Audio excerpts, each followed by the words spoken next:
Well, sometimes you win, sometimes you lose. Today, I'm going to tell you how I'm going to end up losing money on this deal right here. A little over 3 years ago, I bought this Polaris Sportsman 570, ended up selling it to make a profit. I was buying and selling quite a few then. I don't have a dealer's license, but I kept it under the minimum for the year anyways. I made some money on this. Some I didn't. Sometimes you win, sometimes you lose. This one I actually made out pretty decent on. However, a little over 3 years later, today, I'm probably going to be losing money on the whole deal. This is a very nice machine. This is, like I said, a 2019 Polaris Sportsman 570, but it's not a normal Sportsman 570. It's the X2, so it's got the dump bed on the back. When I bought this, it had 1,700 miles on it. Today, they didn't put a ton of miles, but they put some.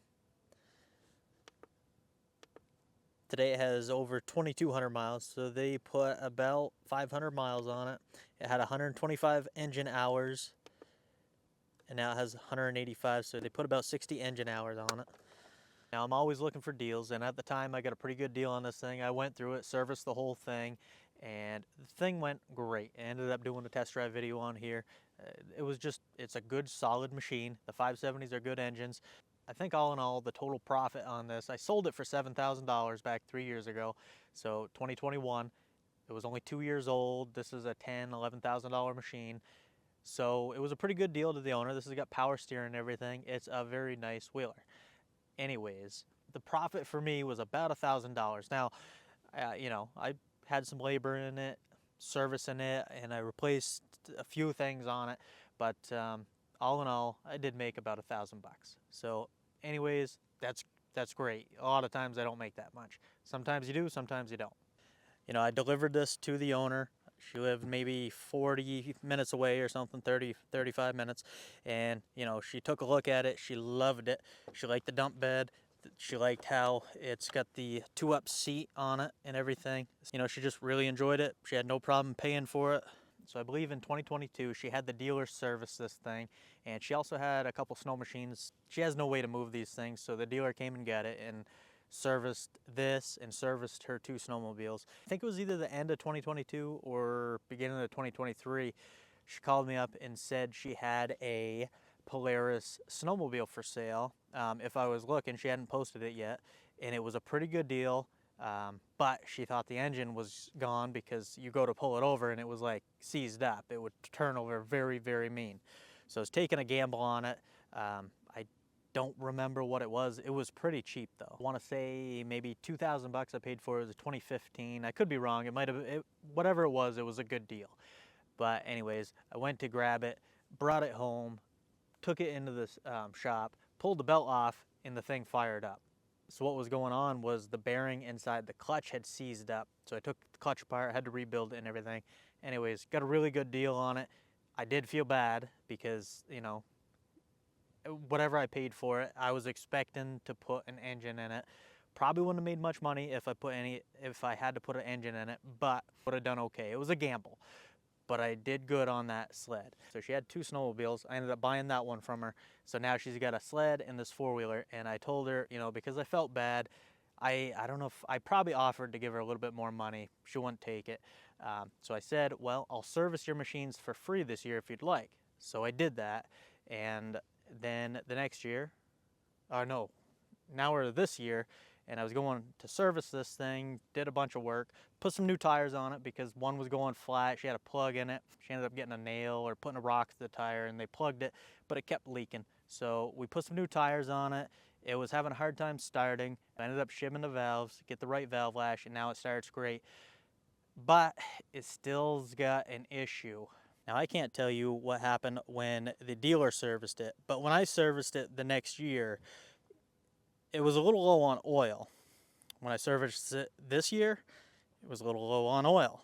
I don't see any leaks around the engine or anything. Maybe a little bit around the valve cover, not much. Not enough to drain it that much. I don't even think it was leaking really, but it is losing oil, and I'm guessing it's coming out at the tailpipe. I asked her if she saw any smoke or anything. She said no, but you can tell, there's a little bit, oh yeah, especially on the upper portion of that. There's a little bit of soot in there. So I'm thinking this engine's headed a little downhill. So I did a leak down test. The leak down test actually looked good. I did a compression test. Now there's no specific in the service manual for this. It tells you to do a leak down test. It does not tell you to do a compression test, and it doesn't even give you a reading. But some service manuals will, and it fell in range. But so it might need valve seals. It might need piston rings. Who knows? I told the owner it'd probably be fine. We'll just keep an eye on the oil, and then maybe next year we'll get into the engine. She's been thinking back and forth, and pretty much she just says, I don't want to have to worry about it. So just go ahead, put everything new on the top end. Well, I said I can do that, and I kind of agreed to do a top end job. The cylinder, the piston, rings, valve seals, go right through the whole top end. Now she's paying for parts, but I said I'll do the labor for free. Did I have to? No, but I'm gonna. And between the free service, between this job, and I don't know. I really have a hard time charging for my work. I know I should do it, but when I serviced this 2 years after she bought it from me, it did seem a little low on oil. So maybe it's been burning oil right along, and I didn't catch it when I first sold it. So I'm gonna take responsibility for that and do the labor for free on this. Now, I didn't notice it before. The owner said she didn't see it smoking. However, I did see that, I don't know, a while back, the temperature started dropping around here. And I went to start it up in the morning, and I noticed some smoke out the back. And it wasn't white, so I'll show you what I mean here. Well, engine temp's at 61. I had it running. Obviously, I drove it over here a little bit ago. But the engine temp still fairly cold. Actually, it's getting colder because the water pump circulating all the stuff right now. Let's go ahead and give her a second. I don't see anything right now, but I'm just gonna give it a little throttle.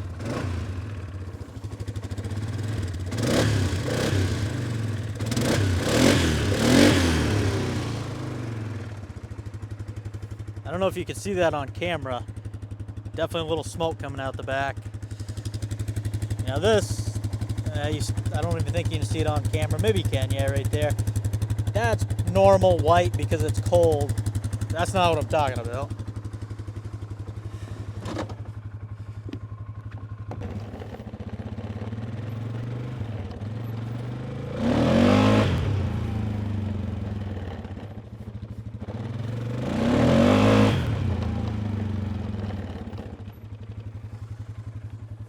That's not great.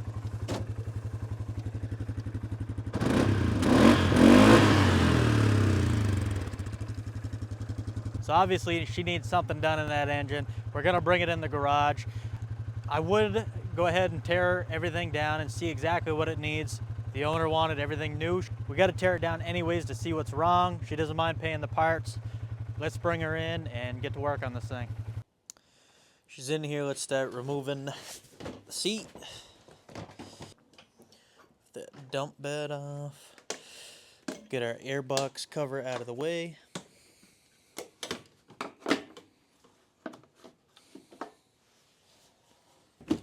Side panel to this side. 1, 2, and 3. Sort of. Now this can come out of there. There we go. Now, as you can see, everything's very accessible. When you do that, you can remove this whole top end now. I'm going to go ahead and pull this clutch cover air duct off so I can spin the clutch.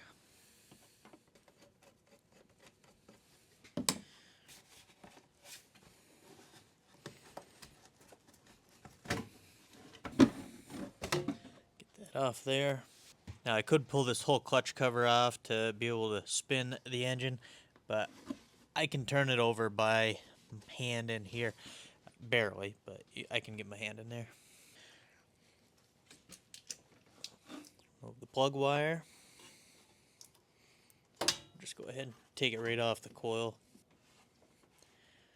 Our fuel line. I can just pop off of there. We're going to go ahead and drain out the coolant.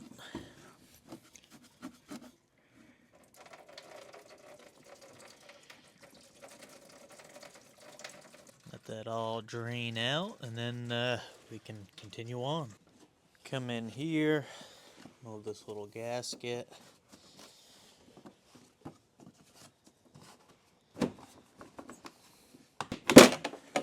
Pop that out. Now we can crack this radiator cap, and the rest of the coolant will come out because it won't be vacuumed in there.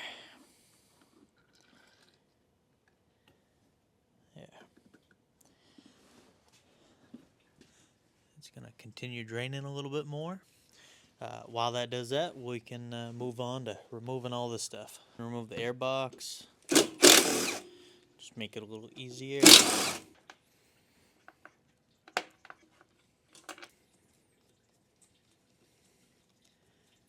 Get our clamps. Loosen those up. Move the crankcase vent. There's that.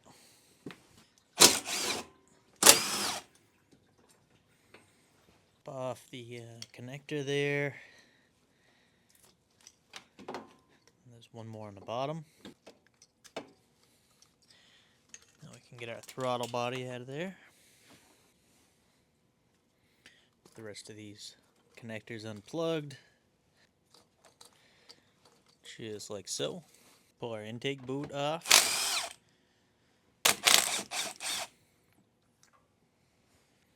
I don't want anything to get in the intake, so I'll shove a rag in there while we're working on the rest of this.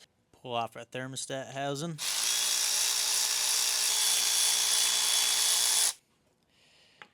As you can see, we have no coolant spilling out.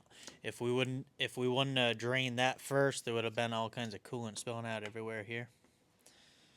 And we have another coolant hose down below here. We'll remove that one. Stuck on there pretty good. There we go. And then there's a temp sensor below it. This crank vent hose doesn't need to be removed, but I find it just gets this stuff out of the way better. Pull our exhaust springs off.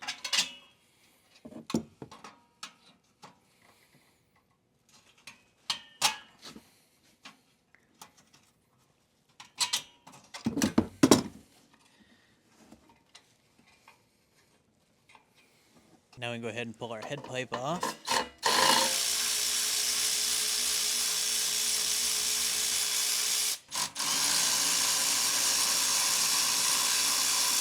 One more on the back side of this. So you get all three, then this can just be removed. We'll get that right out of there. We don't have to remove this mid pipe. You can if you want to get a little more room, but you don't have to. Now we can pop this head cover off.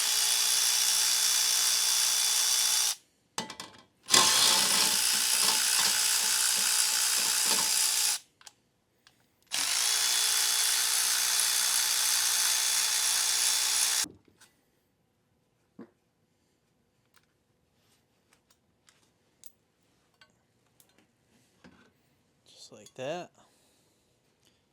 Pull our spark plug out.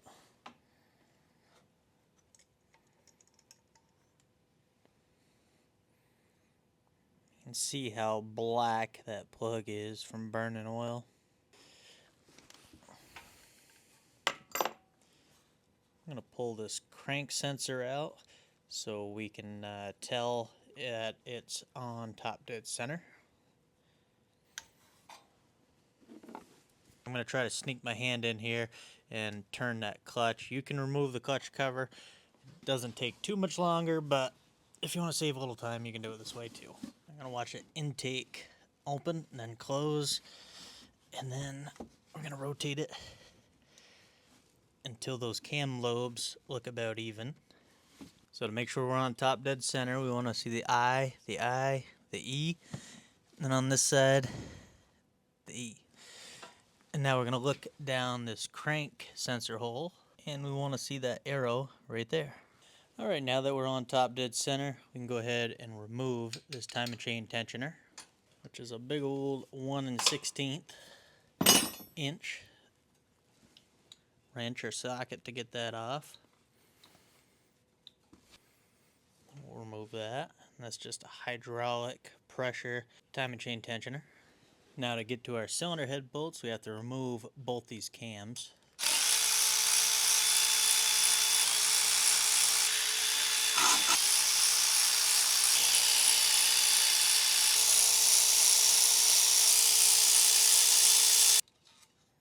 Pull that out.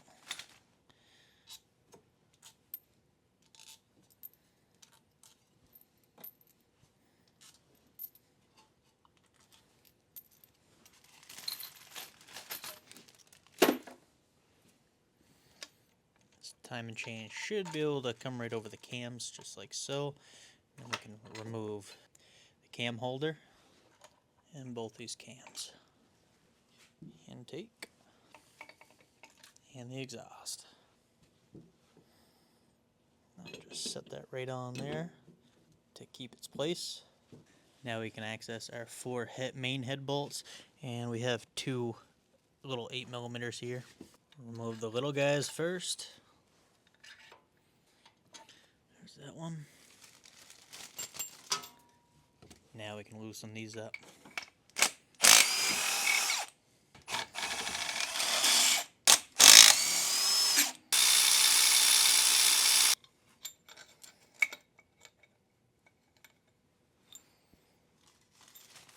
Getting very close to being able to see what's going on inside here.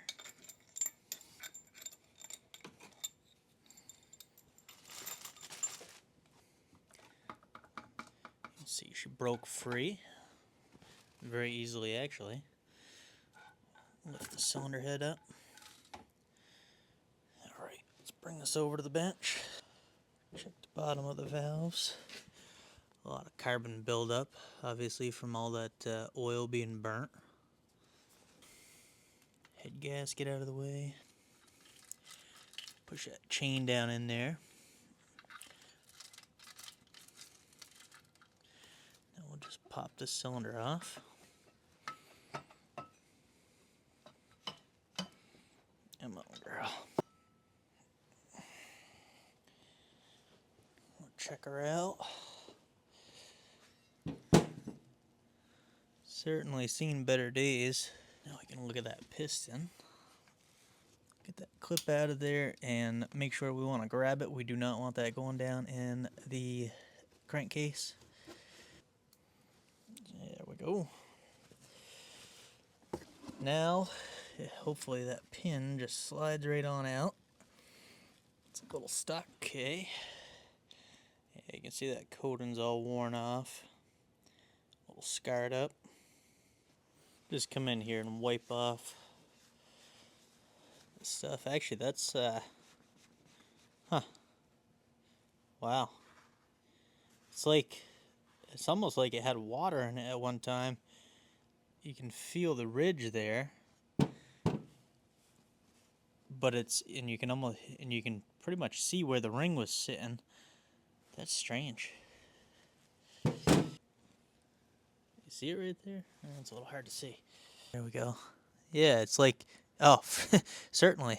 Look down there. You can see where the oil control ring was sitting. This is sat with water in it at one time. That's probably why she's smoking. It probably had some rust in it, and then when it kept running, it scratched the surface, and I can actually feel this. Yeah, that's not great. Well, good thing we have a brand new cylinder here. Brand new Polaris cylinder with a Kalama piston, gaskets, some valve seals. So we're going to be replacing everything anyways. But good thing I got all that stuff, because it's going to need it. Honestly, the piston, it's got a little scarring right there and stuff, but it's not horrible. Wrist pin looks pretty good. That's 100% what happened to this. That thing got water in it somehow, possibly coolant, but the coolant was full on it. It hasn't been leaking coolant, so I don't think it was coolant. You never know. Either way, it sat with water in that cylinder, 100%. And the piston, everything sat right there long enough to where it rusted in that cylinder. and then when it broke free, you know, whenever somebody started this thing, it kept wearing itself into it. So not great, but we're gonna replace it. So we do have an OEM Polaris cylinder right here. Luckily, these things really aren't that expensive. The pistons, on the other hand, the OEM pistons are expensive. So that's why we went with an aftermarket.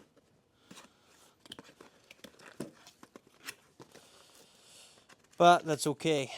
It'll work perfect. I hope, looks like the box got a little damaged. I hope the rings or cylinder didn't, the rings or piston didn't get hurt in there. It shouldn't have, but we'll check it out. That all looks good in there, thankfully.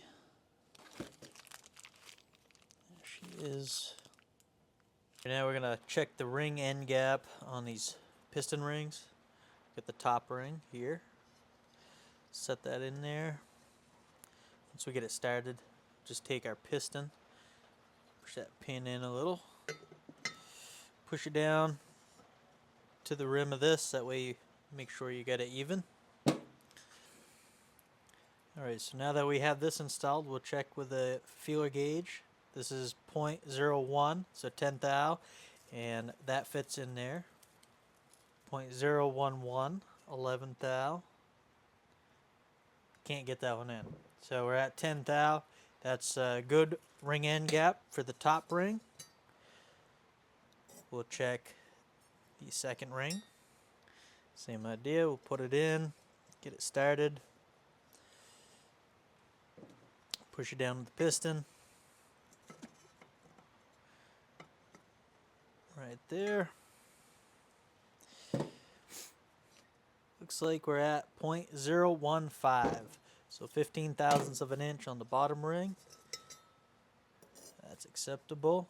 Check oil control rings. These are a little harder because sometimes they'll just fall down. But put that in there. Like I said, these are hard because they just want to fall on you like that. But it looked like about 0.015, so 15 thou on that one. Try to do the same thing here. Hey, see that?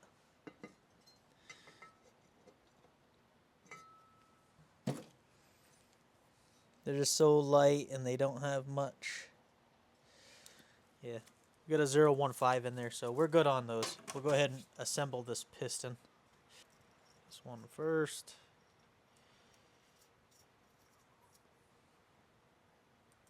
I already put the wrist pin in with one clip on one side. Got our oil rings on, our second ring. We're gonna install our top ring now. See, it has a letter. If it's got letters or numbers, you always want to put the letter on. It usually goes on top. You check your manual, but that's how it usually is. As you can see, the second ring I put on there has got a RN right there. Also, the second ring has like a beveled edge towards the bottom. So we'll go ahead and put this top ring in. Beautiful. Now this is ready to install. Now if we come over here, we always want to check, especially on these 570s, because I see a lot of cranks go bad. Want to check the connecting rod, make sure it's nice and free, which it's running smooth. There's no up and down play. Our wrist pin looks pretty good. You can see a couple light scratches right there, but the brass looks pretty good in there. So we should be good on the lower end of this. That's making a little more sense now why we were smoking. Yeah, I think I mentioned it in the beginning of the video. I did a compression test and I did a leak down test, and they both passed. And they passed pretty good. But when this is on top, you know, the piston rings don't look horrible on this yet anyways. But when that piston is on the top of this, the top of this looks fairly good. So when it's on top, it's actually sealing properly. It's halfway down that is probably burning the oil when those rings go over this little hump. So that's making a lot of sense now. So I'm going to go ahead and throw this on the machine. I'll push that piston pin out, that wrist pin, and as you can see, I already oiled it up. And we'll get some oil on those rings so they'll go in that cylinder nice and easy.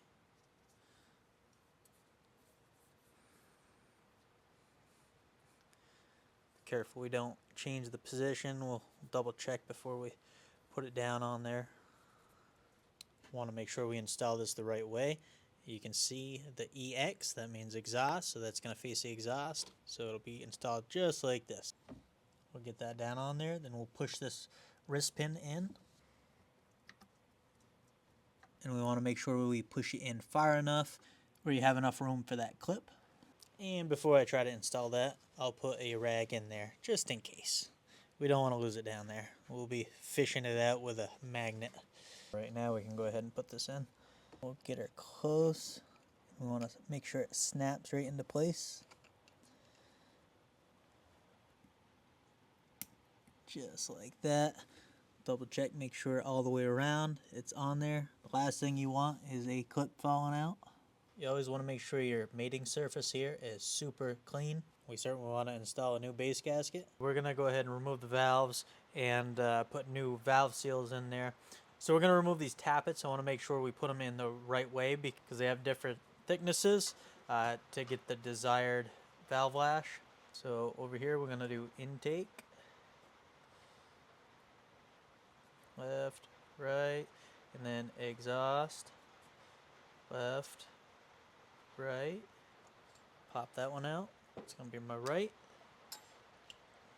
Left, exhaust, left, intake. Exhaust, right. Now we'll pop these out. We got a new gasket going on here, so we'll get this old one removed. These are reusable, but we have a new one.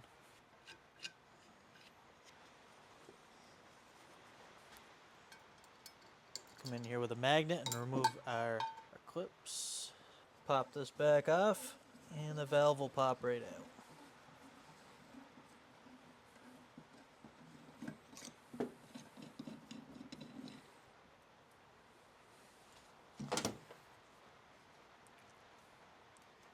Valve spring. And we'll do the same here. This is the intake right. Pop that valve on out of there. Come over and do this side. Get our clips there. Spring and our left valve.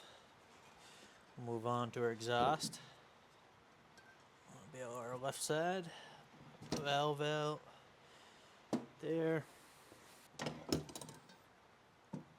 There. Pop that valve out. Now we're ready to remove the valve seals. Gonna need a valve seal removal tool like this. Then we just come in here, grab that valve seal, pop it right on out.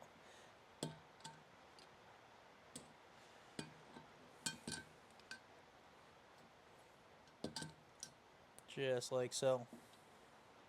You can check the rubber. Sometimes you'll see them actually dry cracked. These don't look bad, but we're this far into it, we're definitely putting new seals in. Alright, so now we're gonna go ahead and lap these valves. A little oil on the valve stem. Nice. Valve grinding compound. Around that valve. Drop her in. So that should work.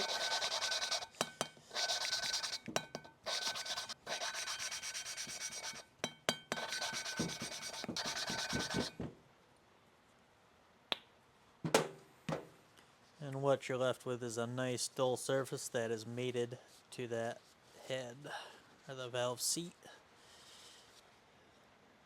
Beautiful.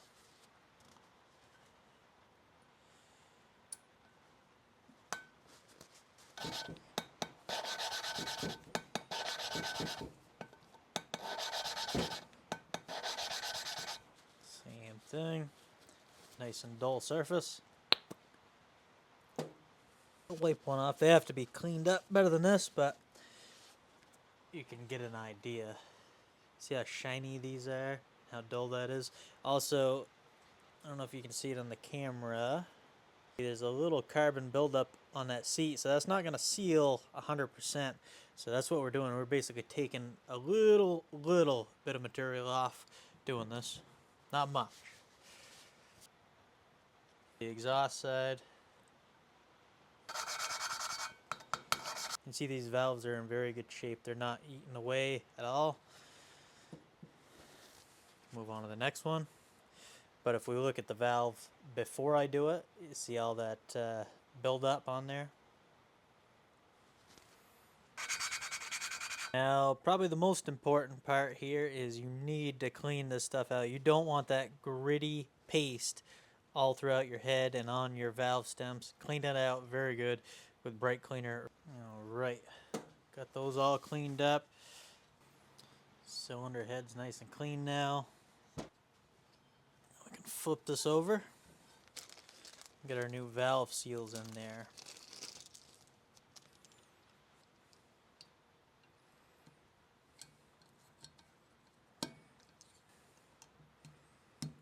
Two, three, and four. All right, a little bit of oil on the valve stem again.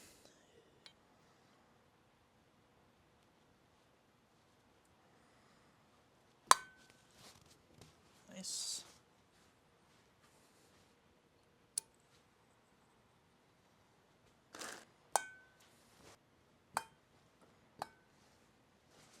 Now we can put our springs back in. Install our little clips.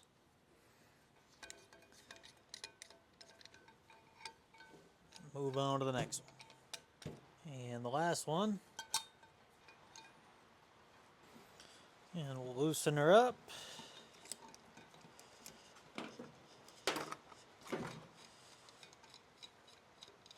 Beautiful. Turn this back around so we get the right ones on here. These tappets. Throw some in here like that. Alright, one tappet. Like I said, you want to make sure these go in the exact same place you took them out of.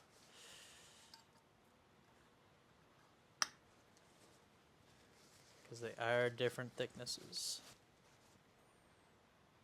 You can see in here we got a 498, so that's 0.498.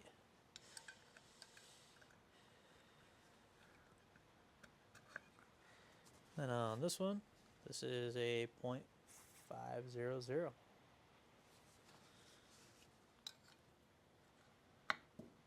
There. Now we're ready to put our cylinder in. I already did it off camera, but I always wipe these cylinders out with oil and kind of throw a little oil on there. So you want to double check, make sure your rings didn't move at all. And as long as they didn't move, we can just throw this down on here. She's going. Slide that down all the way. Get in place. Now we need our new head gasket. Here's that. It's gonna go just like so. Want to make sure the surface is nice and clean. Once we get that cleaned off, we'll drop her down on there.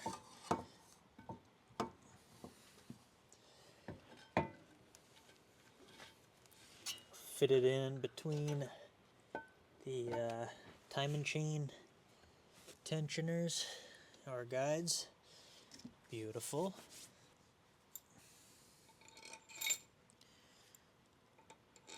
Two, three, and four. Those smaller ones in the side here. I usually like to start those first. Get those started by hand.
Alright, and now we're going to be ready for our camshaft. So we're going to throw a little oil across here.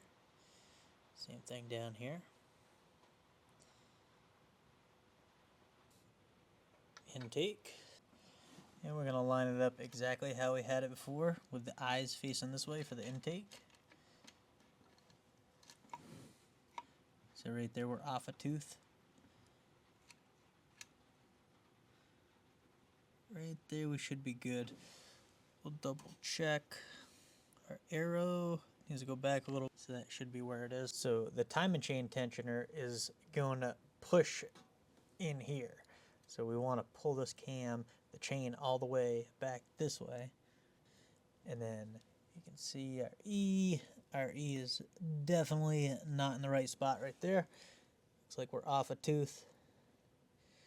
So we'll go ahead and bring that over. And that should be good, right? No.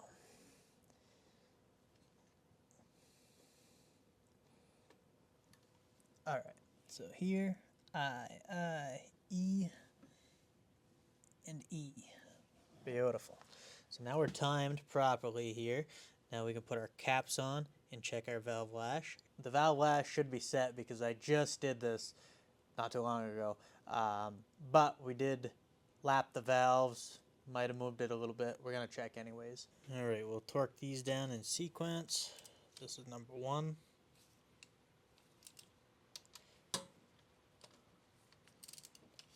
Number 2.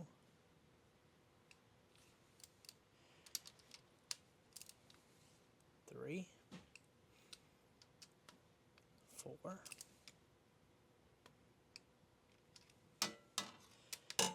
5.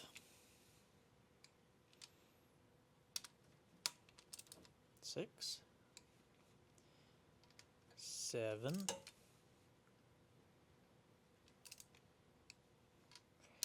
And 8. Go back through, make sure they're good. 1, 2,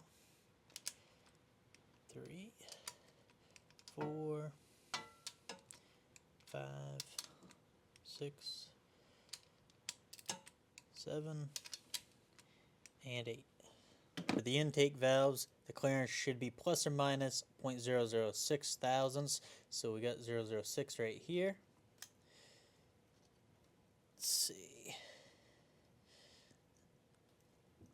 I can sneak it in, but it's very, very tight. 0.004, that would be the minimum. And that goes in very smooth. I'm guessing it's probably around 5 thousandths of an inch. So that's in spec.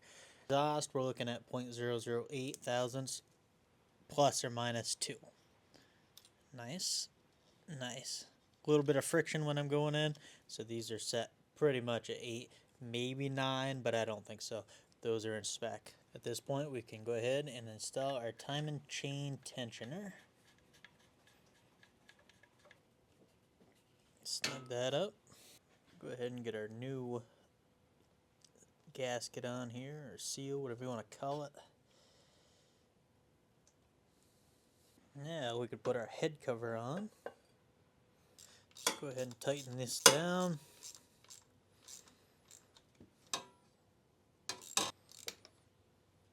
Install our crank sensor again. Tighten that down. And we'll install the head pipe. New exhaust gasket can go in. Now our head pipe can go on.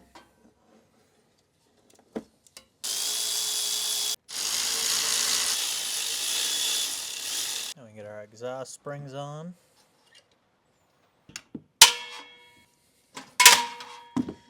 Beautiful. Coolant hose is back on. We can go ahead and snug that up. I can get this small coolant hose on, along with the plug-in here for the temp sensor.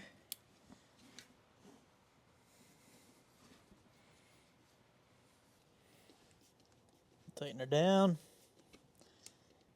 Get that thermostat on there.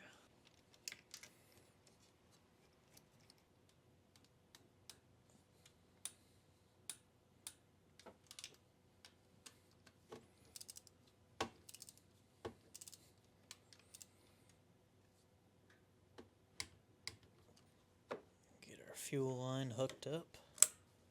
Get our intake on, tighten her down. Now I can plug in all these plug-ins.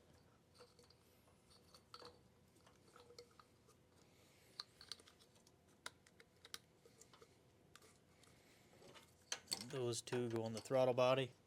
There goes that.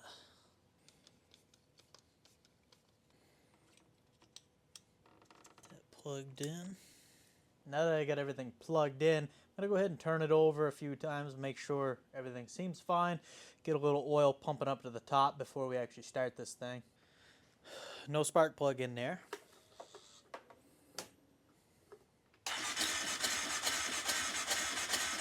See the oil coming out of there. Probably a little gas too from being in the injector.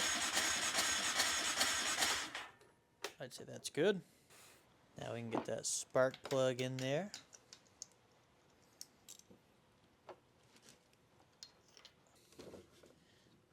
Coil wire.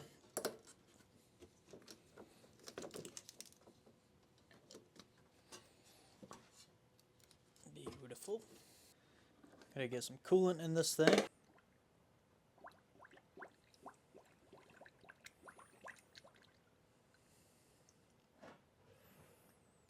Now that we got our full here, we're ready to crack the bleeder screw here.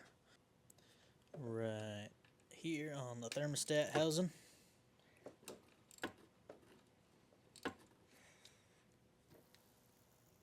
There's some air.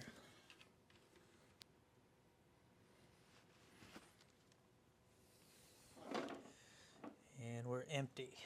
So we'll start filling it. We'll go ahead and just thread this in just a little.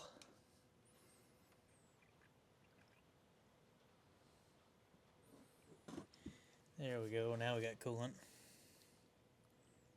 Still some air too.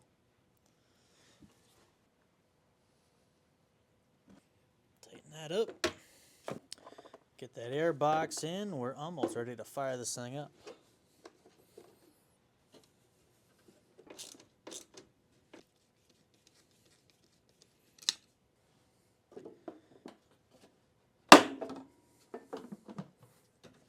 Air box lid on.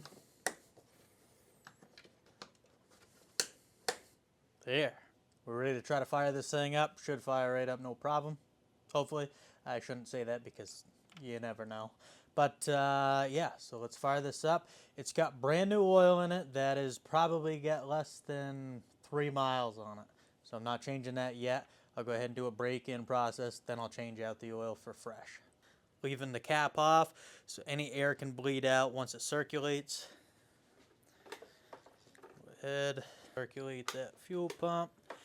Get everything up to snuff here, and let's go.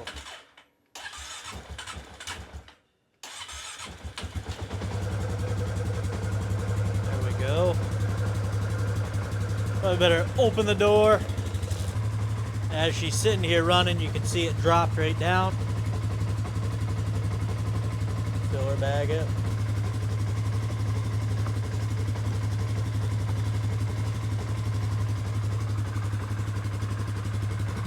Alright, engine sounds good.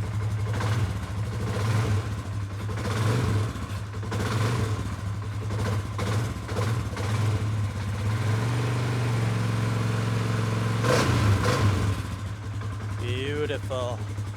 Well, after a rebuild, that's always what you want to hear. You want to hear it start up and run good, and she is. So I'm going to throw it back together, break her in properly, and this thing should be ready to go back to the owner. She's running excellent.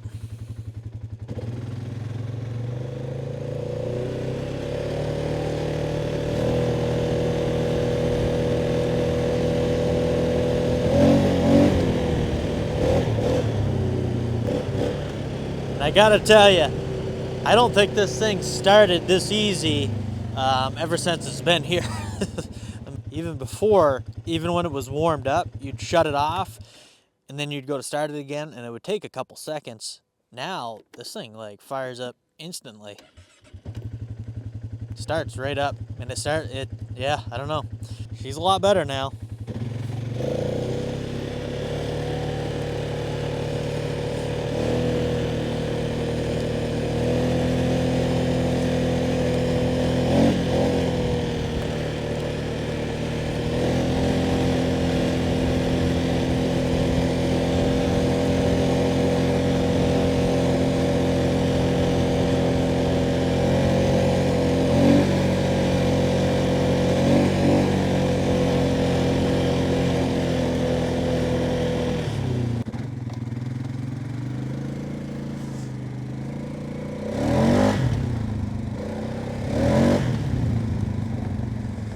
no smoke now. That's what we wanted to see. Or that's what we didn't want to see. Kind of sucks I had to tear it all apart, but hey, at least we figured out what was going on. It obviously had water damage in it. At some point, it sat with water in that one position for quite a while, enough to rust around that cylinder. So did that happen with these guys? Did it happen before I bought the machine? I don't know. Hard to say. Either way, I did the labor for free. They paid for the parts. I'm happy. They're happy. And now this machine should treat them pretty well going forward. Hope you guys enjoyed this repair video, and I'll catch you on the next one.